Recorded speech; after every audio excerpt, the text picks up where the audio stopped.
Hey guys! Welcome to Serenity's mini vlog! Come and join us as we explore new places, try new experience, and create unforgettable memories together. First up, we tried different activities that made our trip even more exciting. So keep watching as we show you all of the fun moments from our adventure.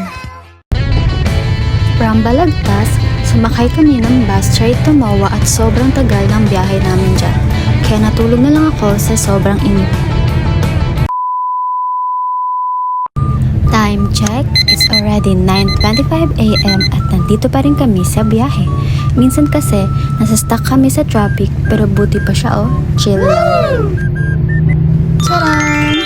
Nandito na tayo sa SM Mall of Asia, Seaside Boulevard, Pasay City, Metro Manila, Philippines.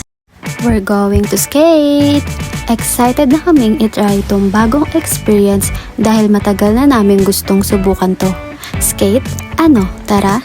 Pagdating namin dito, ang una namin ginawa ay nag-register at kumuha ng skates. Matatagpuan nyo ang skating rink dito lang sa 3rd floor.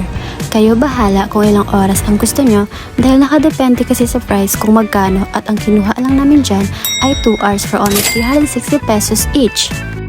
Honestly, noong una, medyo nakakaba kasi first time namin at hindi namin alam kung paano mag-balance.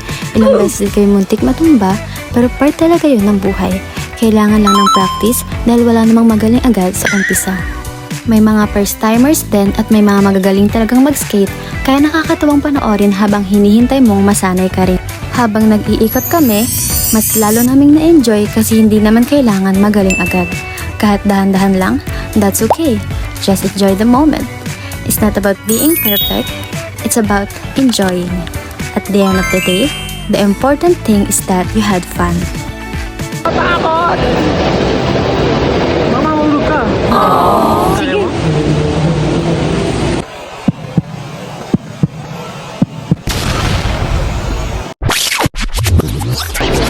Mamahulog ka.